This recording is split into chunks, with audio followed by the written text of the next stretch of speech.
Hey, what's up everybody? Prime22 here, bringing you another episode of the Transformers Lore Podcast.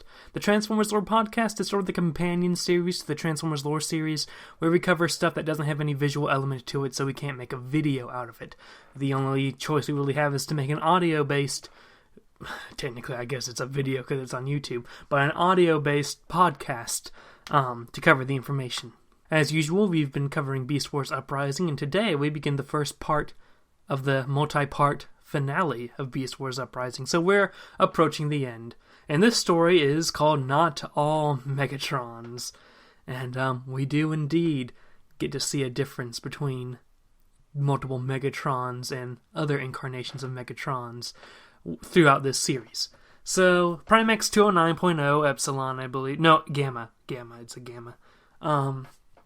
We're back to continuing the story. No more prologue stuff like identity politics. But Megatron and the Darksiders are continuing their criminal enterprises throughout the underworld of Iacon. He's come to conflict with the minions of Unicron, which is a gang under the command of Cryotech. Cryotech eventually learns where Megatron is living, which is Double Punch's mansion, and he comes in, but he's ambushed by some dropkick Terrorbots that Megatron has bought out. And he is captured and put under nemosurgery by Megatron. And then the whole minions of Unicron become absorbed into the Darksiders. So Megatron has pretty much won the war for the criminal underground of Cybertron. However, Scorponok's like, okay, but as long as people need Energon, people will still be slaves to whoever's in power, like the Builder Assembly. And Megatron, meanwhile, has been paying attention to the Mechanimals. The Mechanimals, they're sort of like, whenever you hear Transformers mention anything like glitch mice or ant droids, those are Mechanimals, sort of the animals of Cybertron.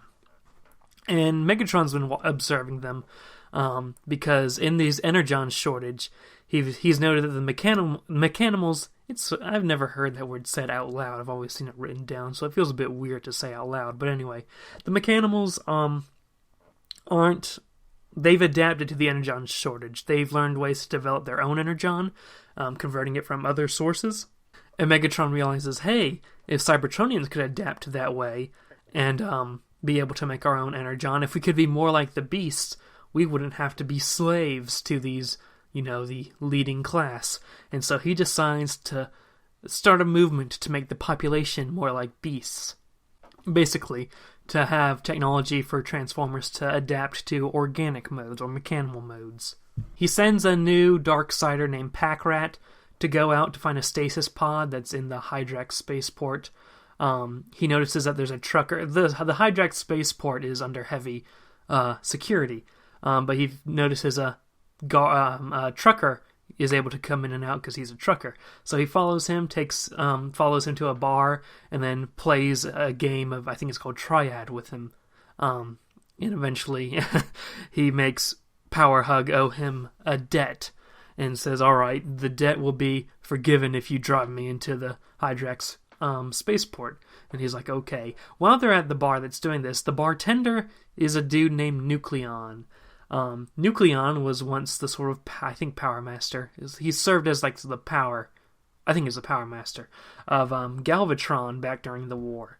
So he's part of the old guard. Doomshot was Galvatron's headmaster, and Clench was his target master, which made him a triple threat master. And there were only two, Galvatron and Optimus Prime, during the entire war that were triple threat masters. The triple bonding process actually cut down Galvatron's lifespan, but he was insane anyway, he didn't really care.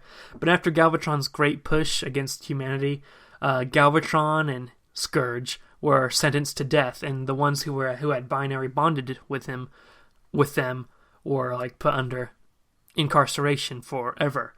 However, with the grand uprising happening, Nucleon's managed to be free, so he's just sort of living in at this bar, and he wanted to get together with like Doomshot and Clench, but Clench is dead because he's a target master, and we talked what happened to the target masters before in a previous video, and Doomshot was somewhere else.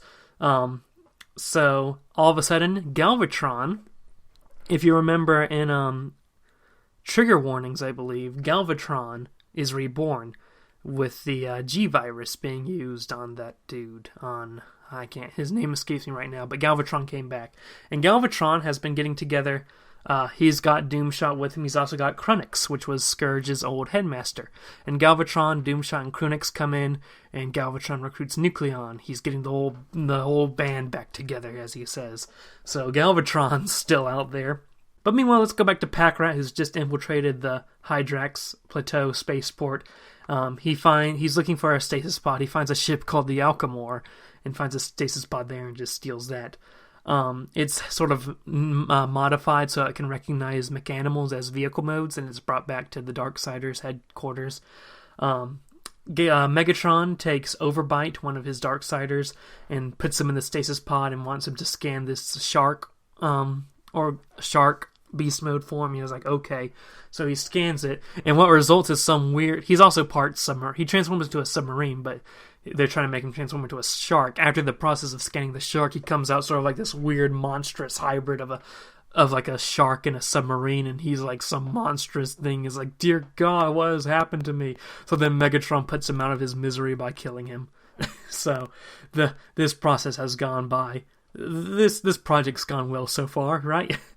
Also during this time, Megatron has a simulation of Generation 1 Megatron talking to him in his head, because he feels like if anyone's worthy enough to judge him, it's his namesake. So throughout the whole story, you get Megatron yelling at Megatron inside his head the whole time, like, you're doing this wrong, oh, Starscream wouldn't have done this, blah, blah, blah. But yeah.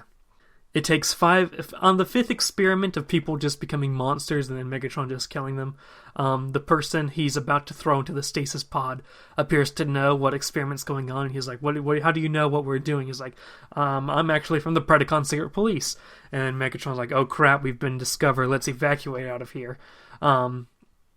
He interrogates the Predacon Secret Police soldier that they've accidentally kidnapped, and he learns that the Predacon Secret Police are also trying to make their own beast forms, and that there's an Autobot named Leatherhide who has supposedly perfected the process, and he's out hiding in the toxic sludge swamps. And so they're like, alright, he has the technology, we need to find him, get him, so we can learn how to do this beast mode process correctly. So Megatron sends Terrorsaur to the toxic sludge swamps, and Terrorsaur is guided by the Predacon Darksteel. They eventually find Leatherhide, where he actually doesn't have a robot mode. He really has more of 2 beast modes. But they sort of say, hey, come work with us, and you can actually do your work in an actual laboratory. And he's like, oh, okay. So he begins to work on it, and he's like, alright, what I need is a protoform. And they're like... And Scorponok's like, a protoform. Yeah, that's not going to be hard to get at all. Apparently protoforms are heavily protected by the builders. So Scorponok decides to get a sort of bounty hunter to go get a protoform for him. And he chooses Bisk. Bisk, this video game loving Predacon. He talks in video. He thinks the world's a video game. And yes, this is sort of the same sort of Bisk from the Robots in Disguise cartoon. He sends Wasp, who is this universe's Waspinator, to give Bisk the data. Apparently, Bisk decides that there's going to be protoforms in the Grand Mall, which long ago, Thunderwing created the Grand Mall. I assume it's a giant version of his head in this universe and not of Megatron's head. But the Grand Mall these days is now the Builder HQ. So Bisk infiltrates it to find a protoform, and in there he sort of sneaks up and listens in on a conversation between the Builder Eject and Galva Convoy. So apparently, since trigger warnings, Eject has used the G-Virus and what he has of Lio Convoy's CNA to create a clone called Galva Convoy. And the plan is to use Galva Convoy's Energon Matrix to create a replacement third race to put down the Maximals and Predacons. Galva Convoy is still having issues accessing his matrix, but first he wanted to create the third group and name it the Terracons, so it would be sort of like, I'd imagine, Energon Terracons. However, this strange voice in his mind tells him that, look at the Autobots, look at the Decepticons, the Maximals, the Predacons. Cybertron has enough factions, they cannot run a planet. Making a 5th faction is just a bad idea. And Galva Convoy was like, oh, okay, I guess I won't. But then the voice in his head, like, but what if instead of running on Sparks, they ran on anti-Sparks, and say your Matrix wasn't like the Energon Matrix Lio Convoy has, but instead a Galva Matrix, a corrupted Matrix. This is the second time we've talked about a corrupted Matrix this week. This is the same week the Nemesis Prime video came out. That came out like 2 days ago. But Galva Convoy's like, okay, I'll slowly work on turning my Energon Matrix into a Galva Matrix that's corrupt.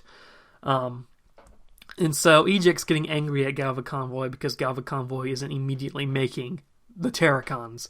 And Galva Convoy's like, I just need time to work on my Matrix. And he's like, whatever. And he leaves. And Galva Convoy's sort of meditating, trying to help change his Matrix.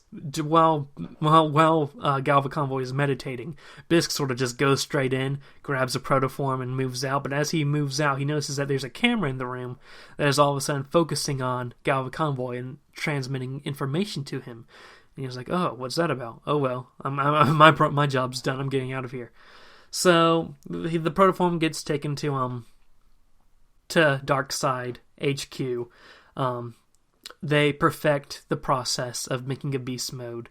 Megatron wants to sell the technology to the Resistance, to the Maximal Security Force, to the Tripredacus Alliance. Basically have every Predacon and Maximal faction have beast mode so they don't have to run on Energon. And he's like, yeah, this will be great. We'll get rich and there'll be chaos in the war. Let's do this. And the first successful beast transformer is Formicon, which is the Italian name for Inferno. Beast Wars Uprising has its little naming conventions where it tries to avoid using the same name for two different characters. So Formicon is born as his loyal ant soldier who calls him his queen. And Megatron's like, all right, let's make my troops go through the beast mode process, and then I will. And then he comes out with his red dragon mode. And with his success, he realizes that he's becoming even greater than Megatron, who failed and died. So he deletes Megatron, the G1 Megatron voice in his head, and G1 Megatron's pissed as he's being deleted, but he gets deleted. And so the technology is supposedly sold to both sides, and the Beast Wars begin. So yeah, that's not all Megatrons. # not all Megatrons. How many Megatron-esque characters did we get in this chapter? We got Beast Wars Megatron with his G1 Megatron simulation. We have Galvatron. Nucleon's based off of the sort of Titan's Return headmaster type character for Galvatron, which looks just like Megatron. You have Galva Convoy in there. That's at the very least like 5 different types of characters that are Megatron or Megatron-esque. Or Galvatron or Galvatron-esque. But yeah, a lot of seeds are planted in this story for the future. We're in the finale. Now, there are some side stories that go in this. So it's not like we'll be doing finale chapter after finale chapter after finale chapter. There's going to be little inserts that are brought up here and there. So yeah, we're reaching the end. Yeah, that concludes this episode. Thank you guys so much for listening. Check out the social media links in the description. Subscribe if you like, and have a good day, ladies and gentlemen.